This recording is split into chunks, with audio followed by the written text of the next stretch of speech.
My whole career has been about building crazy building projects for people. And when I look back at it, it all makes a lot more sense than it has over the last 25 years. Going from a kid who knew nothing about architecture and moved out to Colorado really to be a climber and a skier, and then worked my way into, loving architecture as an undergraduate, designing climbing walls, going back to school, designing and developing climbing gyms for almost 10 years, and now doing that all around the country, as well as working with other action sports companies and music companies and people doing, co-working and daycare and all these different things that are different things that I never would have really thought. Um, it's hard to plan for that, but looking back, it all makes a lot of sense. And the reason why it sort of makes sense to me is because all these different sort of petals that are, unique to my story, you know, where I started as a kid who, wasn't really good at anything in school to all the way going to Harvard for my master's. It all sort of makes sense because it all has to do with things that I'm truly passionate about. And first that was climbing. It sort of became architecture. Now it's combining the two of them, which is, what more could you really ask for, right?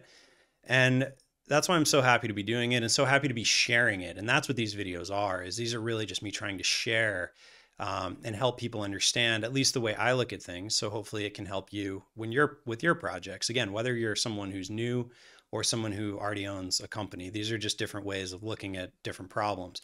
And so it really all goes back to the power of place. The places that we inhabit, we have such burned memories into our brains, where you got married, where you may have gotten hurt or fallen off something, or like whatever it is. Like there are these things that are the things that we really remember, and these are the places that we remember. And if we can create places like that, create businesses, create spaces for your business where people want to come back, that's not only going to help your business, it's going to help them as well. And it's going to create these memories that are things that they can actually, it's more than just someone paying you to use your facility or come into your business. It's like in its highest level, we should be talking about something much more important than that. And that's why those are the conversations that I do start with clients, which are, goals and what the ingredients are and this and that. But it has to start with creating this power of place, like creating a place that has that to it, because like what else are we doing? Why are we spending all this money if that's not the goal? Part of the way that this is possible is because I never go into a project saying, this is how we should do it. It's always a series of questions. It's about asking you, what do you want? What do you like? What do you need? How do you imagine the business running? Who are the different users, different use cases, for special events or just day-to-day use or whatever the case is. My confidence isn't that I know everything, because I know that's actually not true. The confidence is that I can ask you questions, and together through that improvisation, the back and forth together, we can come to something that we're both excited about, something that is better, hopefully, than what you had ever imagined, something that is better than what I could have imagined, because I'm taking your information, your material, your sort of feedback, and we can turn it into something that is even better. So, 1 and 1 equaling 3, not equaling 2. We're trying to compound things in that way together through improvisation. And I bring the sort of technical background of architecture, construction, development, just sort of dealing with that over my whole career. And with you on the business end, for your business in particular, again, we're not talking like business as an idea, we're talking about your business. How do we combine these things? And so that's the process of going through it. And I was watching Knives Out recently, and Daniel Craig goes into this whole sort of soliloquy about gravity's rainbow. And actually he's using it to describe the way that he solves cases. And it's about looking at things sort of objectively, dispassionately, and then just following basically what is being told to you, looking for things, discovering things along the way, not inventing things, discovering them. And that's why I'm very confident in, again, not that I just have ideas and we'll, here's one idea, just take it. It's great.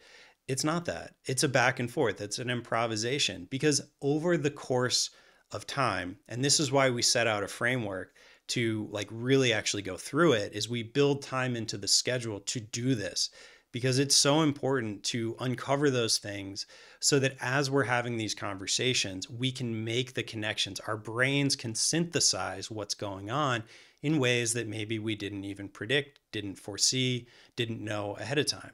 Opportunities, synthesizing, these are the reasons why we do all of that work at the beginning.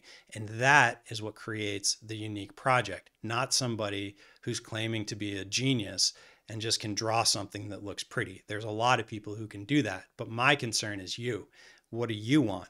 And again, that's where, the feedback part of this is so critical. And so I, rely on you and expect you as the owner to be a participant. And if that's not what you're looking for, then that's probably just not the right fit for me, because in order to make things that are unique and world class and are developing into something that is deeply satisfying for you as the owner, it has to come from you and it has to be this back and forth. And so that's really why that process I think works well. But it's all about, sort of boiling things down, breaking them apart, putting them back together. I like the prism analogy where you're taking the white light, you're breaking it apart, another prism puts it back together. That's very much what the process is how I see it with clients. And so that's really the thing. What are your dreams? What are your needs? How do we figure this out through our improvisation? And then eventually, how do we build the thing? And there are other videos about that, but hopefully that's helpful, because I think sometimes it's sort of misunderstood how this process actually works. And so that's the way I look at it. But, again, there's none of this sort of like, I'm going to tell you what to do thing. In fact, I think that's a really silly way to look at most things in life. But if this is interesting and helpful for you, please like and subscribe. It's a great way for me to understand who's watching and, what they like. And I'll see you in the next video. Thank you very much for watching.